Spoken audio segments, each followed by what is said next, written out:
রাজ্যে একসঙ্গে ৭টি নতুন পণ্য জিওগ্রাফিক্যাল ইন্ডিকেশন অর্থাৎ জিআই এর তকমা পেল। এই ৭টি নতুন পণ্যের মধ্যে রয়েছে মুর্শিদাবাদের ছানাবড়া।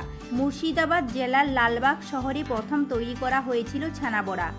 হুগলি জেলার কামারপুকুরে সাদা বোঁদে পেল জিআই এর ট্যাগ।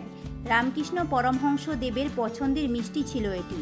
বাংলার নলেন গুড়ের সন্দেশ পেল জিআই এর ট্যাগ। এর আগে বাংলার রসগোল্লা পেয়েছিল এই তকমা। বিষ্ণুপুরের মতিচুরের লাড্ডু পেয়েছে জিআই এর ট্যাগ। এর আগে বিষ্ণুপুরের বালুচুরি শাড়ি পেয়েছিল এই তকমা। বিলুপ্তপ্রায় রাঁধুনি পাগল চাল পেল জিআই এর ট্যাগ। তার সাথে দক্ষিণ ২৪ পরগনা জেলার বারুইপুরের পেয়ারা পেল জিআই এর ট্যাগ। এর আগে এই জেলার সুন্দরবনের মধু পেয়েছিল এই তকমা।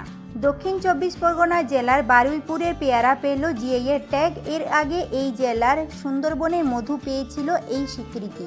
মালদহ জেলার নিস্তারি সিল্ক পেল জিআই এর ট্যাগ। এর আগে মালদহ জেলার লক্ষণভোগ হিমসাগর ফজলি আম পেয়েছিল এই স্বীকৃতি।